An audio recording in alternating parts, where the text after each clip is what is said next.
There's a war brewing on the streets of London.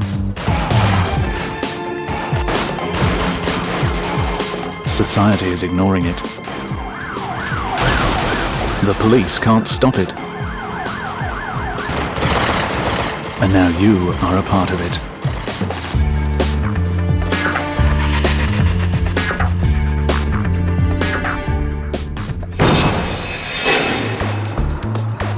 In the heart of London's Soho district, the development team that brought you the groundbreaking Getaway series is back, with a title designed exclusively for the PlayStation Portable. We wanted to make Gangs of London for the PlayStation Portable, and we are big fans of action games and handheld gaming. So, it was a great opportunity. It was something new. It was a proper 3D handheld machine. We could make a real city, like real London, and have fun with it. We got really excited about that possibility. Being fans of portable gaming, they knew what gamers were looking for. Compact, rapid fire, intense gameplay, with a variety of missions.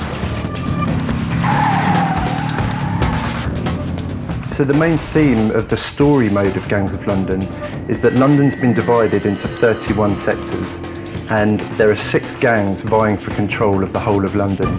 So there's a great variety of missions, and ranging from simple driving missions where you might be chasing down an enemy and ramming them into submission, to more complex, involved on-foot missions where players must take a group of gangsters into a location such as a scrapyard and achieve various objectives. You take the role of one of these gangs and you need to fight against the other gangs, taking London over sector by sector, with the ultimate aim to become the ultimate boss of the whole of London.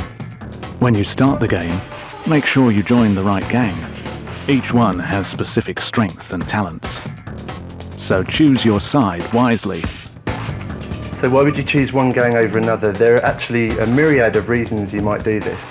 You've got the different gangs, they've got different vehicles that have different top speeds and different amounts of damage they can take, different handling. They favour different weapons. Even the gang members have different characteristics, so some of them are better shooting, some of them are better at hand-to-hand combat. So there's a lot of reasons to look at all the different gangs.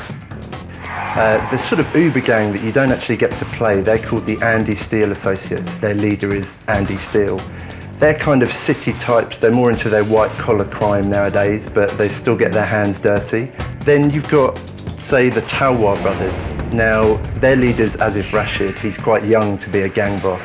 They're young, they're more cheeky, they like their hot hatch cars, they like their banger and drum and bass, and they feel that it's time for new blood to take over London.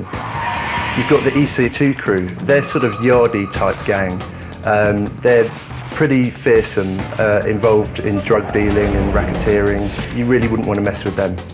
Then you've also got the Morris Kane firm. These are your more sort of old school Cockney gangsters, real proper geezers. Morris Kane was around when the Krays were around. He went away, did a bit of time, and he's come back and gathered everyone together to take over again.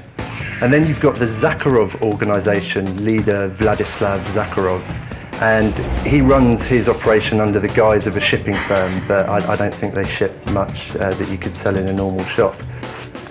And you've also got the Water Dragon Triad. Now, they hail originally from Hong Kong, and their leader, Shang Chu-yang, is a very well-respected man in his community. The weird thing about them is whenever they commit a crime, no one seems to have ever seen them do it or heard of them. Now I need you to creep into the warehouse and rescue those fools while Mason Grant and his crew are celebrating their capture. And the stories are told to you through our unique graphic novel story style. So the missions are bookended at either end. You see a bit of the story first, then you play the mission, and the story's summed up at the end. No more EC2 crew. New weapons. It is a good day today.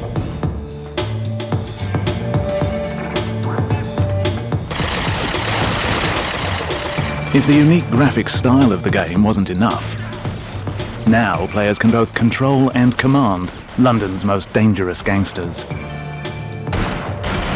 In the game, you get to use tactical, team-based combat, which means really that even though you only control one character at a time, you can pause the game and by pressing a single button, issue commands to the rest of the members of your gang. You can either play it as a straightforward run and gun shooter, charging in, blasting anyone in sight, or you can think a little bit more about how you're going to approach a particular level, either deciding to send the rest of your team charging in ahead of you and bringing up the rear, or positioning them perhaps at various strategic points and allowing them to catch the enemies in a crossfire.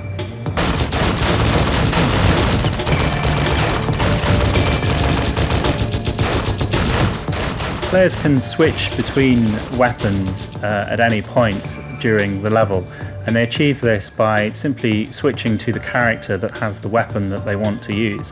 As you play through the game, you'll have access to a wide variety of weaponry, from pistols to submachine guns, shotguns, assault rifles, and indeed more exotic hand-to-hand weapons such as meat cleavers, razors and baseball bats.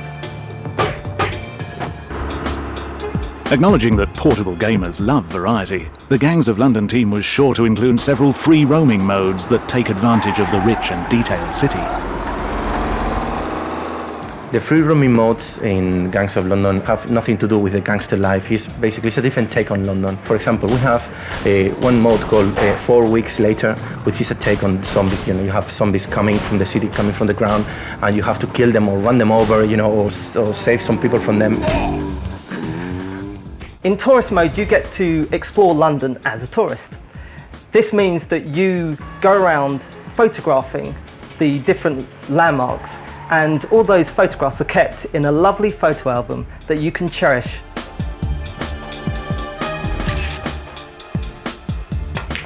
Whether in real life or in the game, no London experience is complete without having some fun in an authentic London pub. These pub games are typical London pub games, British pub games. We have darts in there, we have pool, we have also Skittles. Skittles is like a precursor to bowling, and we have an arcade machine. These games basically is something that you can access anytime, just straight from the menu, and you can play them in different ways. You can play them on your own against the characters from the story modes. Like for example, Andy Steele, the head of the London boss, is really good at darts.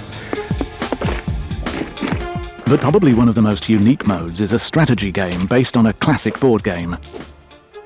Gang Battle mode is like a board game. It's turn-based. Players take turns to input orders to units who move around the sector-based map from the main game. The idea is to overwhelm your enemies and gradually steal more territory and thus gain more income for your gang. This fall, choose your side wisely.